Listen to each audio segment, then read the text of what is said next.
33 வீக்ஸில் கொரோமாசம் டெலிவரியாக இருக்குது. அதுவும் பிபி ரொம்ப அதிகமாக இருந்து பேபி வெயிட் வந்து 1.3 kgs இருந்திருக்கு உங்களுக்கு. இப்போ நீங்கள் நல்லா இருக்கீங்க, ரொம்ப ரொம்ப சந்தோஷம். நீங்களும் உங்கள் பேபியும் நல்லா இருக்கிறது ரொம்பவே குட் திங்.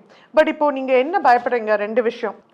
ஒன்று, உங்களுக்கு ப்ரெக்னன்சி டைமில் இல்லை at the time of delivery உங்களுக்கு ஃபிட்ஸ் வந்திருக்கு, அதுக்கப்புறம் டெலிவரி பண்ணியிருக்காங்க. அதுக்கு பேர் எக்லாம்சியா அப்படின்னு சொல்லுவோம். அதாவது ப்ரீ எக்லாம்சியா அப்படின்னா அந்த பிபி ரொம்ப அதிகமாக ஆகி ரொம்ப டெஃபினட்டாக நம்ம டெலிவரி பண்ண ஸ்டேஜ் அதை தாண்டி கொஞ்சம் போகும்போது சீஜர்ஸ் ஃபிட்ஸ் வந்துடும்.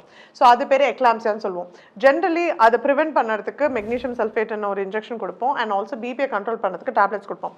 இதை தாண்டி நம்ம ஃபிட்ஸ் வந்தாலும் யூஸ்வலாக அதை நம்ம ப்ரெக்னன்சி நம்ம அம்மாவை சேவ் பண்ணி கொண்டு வரும்போது மோஸ்ட் ஆஃப் த டைம் பேபியும் சரி அம்மாவும் நல்லா தான் இருப்பாங்க.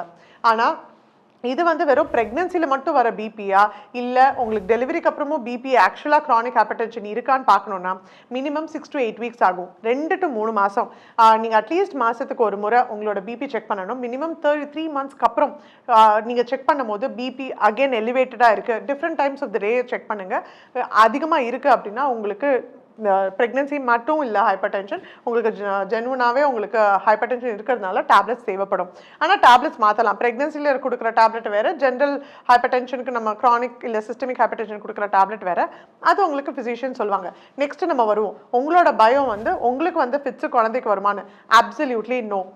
ஏன் நான் அதை சொல்கிறேன்னா, உங்களுக்கு சீஜரோட ஃபிட்ஸ் வந்த காரணம் வந்து பிபி ரொம்ப அதிகமானதுனால.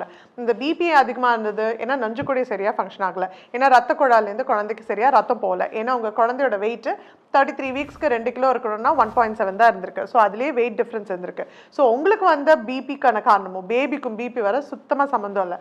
ஆனால் என்ன இருக்குன்னா, உங்களுக்கு பிபி இருந்ததுன்னா, இது பெண் குழந்தை ஆண் குழந்தைன்னு எனக்கு தெரியல, பட் ஆனால் நம்மளுக்கு நெக்ஸ்ட்டு இந்த அம்மாவுக்கு பிபி இருக்கும் போது பெண் குழந்தை இருந்ததுன்னா அந்த குழந்தைக்குமே நம்ம கேர்ஃபுல்லாக இருக்கணும். பிபி வர வாய்ப்பு இருக்குது, பிகாஸ் ஃபேமிலி ஹிஸ்ட்ரினால. ஸோ அதுக்கு நீங்கள் என்ன பண்ண முடியும்? இது ஒன்று, நீங்கள் குழந்தை பிறந்து வளர்ந்தும் போதே நம்மளுக்கு நல்ல ஹெல்த்தி டயட் கொடுக்கலாம், நல்ல ஆக்டிவிட்டி ஃபிசிக்கல் ஆக்டிவிட்டியில் சேர்க்கலாம், ஜங்க் ஃபுட் அவாய்ட் பண்ணலாம், ரொம்ப சால்ட் இன்டேக், அதாவது இந்த சிப்ஸ் பேக்கெட்டோ இல்லை உப்பு காரம் அப்பளம் இந்த டீப் ஃப்ரைடு ஐட்டம்ஸு ப்ரிசர்வேட்டிவ்ஸ் இல்லாதது அந்த மாதிரி ஹெல்த்தியான லைஃப் ஸ்டைலில் வளர விடுங்க. அப்போ இந்த பேபிஸ்லாம் ஹெல்த்தியாக இருப்பாங்க. உங்களுக்கு வந்த ஃபிட்ஸு கண்டிப்பாக உங்கள் பேபிக்கு வராது. ஏன்னா உங்களுக்கு வந்த ஃபிட்ஸு ஹை பிபி ப்ரெக்னன்சியோட ப்ரீக்லம்சியானால வந்த ஃபிட்ஸை தவிர இது ஜெனட்டிக் கண்டிஷன் இல்லை. ஸோ நீங்கள் இதுக்கு பயப்படவே வேண்டாம்.